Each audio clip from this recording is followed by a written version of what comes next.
రోజు నంద్యాల జిల్లా కొత్త కలెక్టర్గా ఒక 2 రోజులు అయింది వచ్చి. కాబట్టి తనను మర్యాదపూర్వకంగా కలవడము, అట్లాగే ఇక్కడ ఉన్న సమస్యలు ఏవైతే ఉన్నాయో అవి కలెక్టర్ గారి దృష్టికి తీసుకెళ్లడము జరిగింది.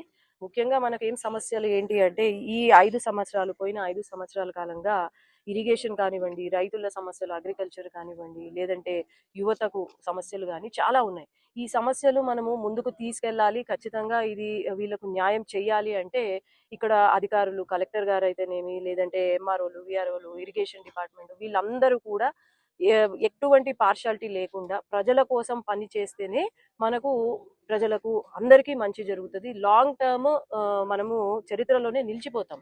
ఎందుకంటే ఈ 5 సంవత్సరాల కాలంలో ఎన్నో కష్టాలు పడినారు.